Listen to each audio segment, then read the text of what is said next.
नमस्कार मित्रांनो, PM किसान योजनेचा 16वा हप्ता आपल्या बँक खात्यात येणार आहे की नाही, जर येणार असेल तर किती हप्ते आपल्याला मिळू शकतात, या सर्व गोष्टीला आता अपडेट करण्यात आलेले आहे. तर आपण आपले हे स्टेटस विदाऊट OTP द्वारे चेक करू शकता, ते पण घर बसल्या. आणि हे स्टेटस आपण आपल्या मोबाईलच्या माध्यमातून सुद्धा चेक करू शकता मित्रांनो. तर मित्रांनो, PM किसान योजनेचा 16वा हप्ता दिनांक 28 फेब्रुवारी या दिवशी यवतमाळ जिल्ह्यातून पंतप्रधान नरेंद्र मोदी यांच्या हस्ते वितरित केला जाणार आहे. तर हा हप्ता आपल्याला मिळू शकतो की नाही याची चेक करण्याची प्रोसेस कशा पद्धतीने असणार आहे याची माहिती आपण या आजच्या व्हिडिओमध्ये जाणून घेणार आहोत. त्यासाठी व्हिडिओ हा शेवटपर्यंत पहा. चॅनलवर नवीन असाल तर चॅनलला सबस्क्राईब करून ठेवा, कारण की अशाच प्रकारचे व्हिडिओ आपल्याला भेटत राहतील. तर मित्रांनो, स्टेटस चेक करण्यासाठी आपल्याला कोणत्याही एका ब्राउझरमध्ये PFMS हे टाईप करायचे आहे. हे टाईप केल्याच्यानंतर एंटर करायचे आहे. एंटर केल्याच्यानंतर ही जी काही पहिली वेबसाईट आहे PFMS, आपणास याच्यावर क्लिक करून घ्यायची आहे.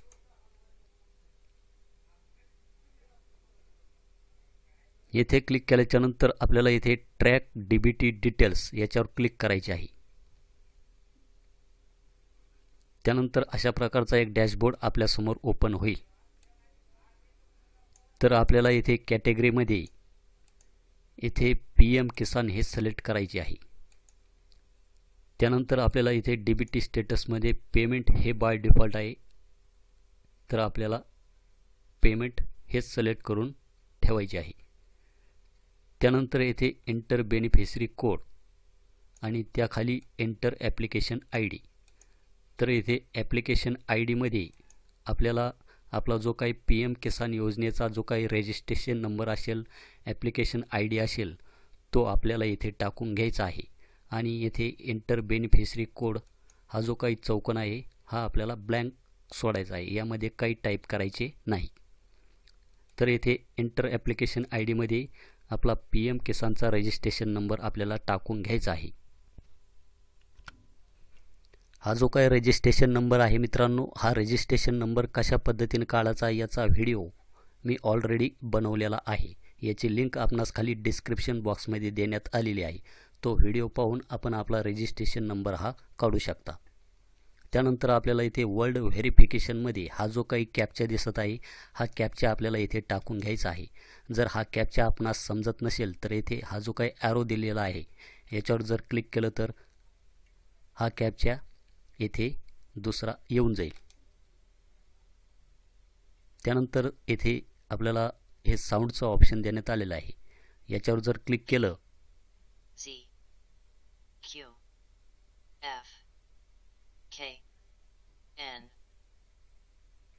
तर हा कॅप्चा काय आहे येथे आपणास सांगितला जाईल.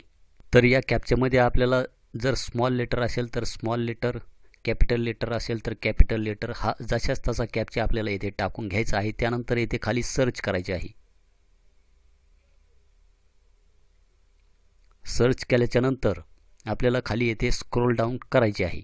खाली स्क्रोल डाऊन केल्याच्यानंतर येथे पेमेंट डिटेल्समध्ये आपण पाहू शकता येथे ॲप्लिकेशन ID, त्यानंतर येथे बेनिफिशरी नेम दाखवले जाईल. त्यानंतर बेनिफिशरी कोड, एजन्सी कोड ही माहिती येथे दाखवली जाईल. त्यानंतर येथे आपण पाहू शकतात की इन्कम सपोर्ट इन्स्टॉलमेंट 15 म्हणजे या शेतकऱ्याचा हा 15वा हप्ता आहे. हा 15वा हप्ता येथे आपल्याला दाखवला जाईल. तर येथे काही शेतकऱ्यांचा 14वा असू शकतो, काहींचा 16वा असू शकतो, काहींचा 12वा सुद्धा असू शकतो. तर आपला हप्ता हा किती असेल तर खाली कमेंटमध्ये टाका. त्यानंतर येथे अमाऊंट पाहू शकतात की आपण येथे 2000 रुपये. त्यानंतर येथे रिक्वेस्ट डेटमध्ये तारीख पाहू शकतात की फेब्रुवारी 20, 2024. त्यानंतर येथे फंड स्टेटसमध्ये ॲप्रूव्ड बाय एजन्सी ही माहिती आपल्याला इथे दाखवत आहे. त्यानंतर येथे फाईल स्टेटसमध्ये आपण पाहू शकता येथे बँक रिसिव्ह 25 फेब्रुवारी 2024 म्हणजेच 25 फेब्रुवारी या तारखेला हा जो काही हप्ता आहे हा आपल्या अकाउंटमध्ये क्रेडिट करण्यात आलेला आहे, परंतु तो अजूनही आपल्या खात्यात वर्ग करण्यात आलेला नाही बँकेकडून. तर येथे क्रेडिट स्टेटसमध्ये आपण पाहू शकतात की पेमेंट पेंडिंग ॲट बँक. तर ज्यावेळेस पंतप्रधान नरेंद्र मोदी हे DBT माध्यमाद्वारे एका क्लिकद्वारे बटन दाबतील त्यावेळेस हा हप्ता आपल्या बँक खात्यामध्ये येऊन जाईल. त्याचप्रमाणे आपल्याला इथे आपला जो काही 14वा हप्ता आहे म्हणजे पाठीमागील हप्ता त्याची पण माहिती येथे दाखवण्यात येईल की तो हप्ता आपल्या बँकमध्ये किती तारखेला क्रेडिट करण्यात आलेला आहे.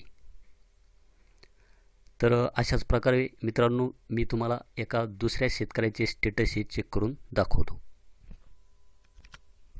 तर मी येथे रजिस्ट्रेशन नंबर आणि हा जो काही कॅप्चा आहे हा येथे टाकून घेतलेला आहे. त्यानंतर येथे सर्च करतो. तर मित्रांनो आपण येथे फाईल स्टेटसमध्ये पाहू शकतात की नोव्हेंबर 13, 2023 या तारखेला या शेतकऱ्याला हा जो काही PM किसान योजनेचा हप्ता आहे हा मिळालेला आहे. त्यानंतर या शेतकऱ्याला पुढील हप्ते हे मिळालेले नाही. तर खाली आपण येथे क्रेडिट स्टेटसमध्ये आपण पाहू शकता इथे की पेमेंट फेल आणि हे पेमेंट कोणत्या कारणामुळे फेल झालेले आहे त्याचे कारणसुद्धा येथे देण्यात आलेले आहे. तर आपण येथे पाहू शकतात की आधार नंबर डिसीडेड फ्रॉम NPCI म्हणजे या शेतकऱ्याचे जे काही आधार आहे हे बँकेला लिंक नाही, त्यामुळे या शेतकऱ्याचे पेमेंट हे येथे फेल झालेले आहे.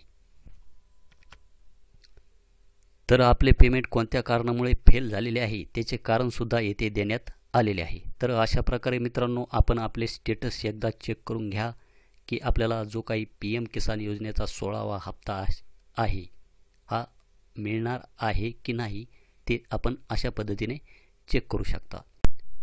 आणि मित्रांनो आपल्याला जर PM किसान योजनेचा हप्ता हा मिळत असेल तरच आपल्याला जो काही नमो किसान योजनेचा हप्ता आहे तो मिळणार आहे.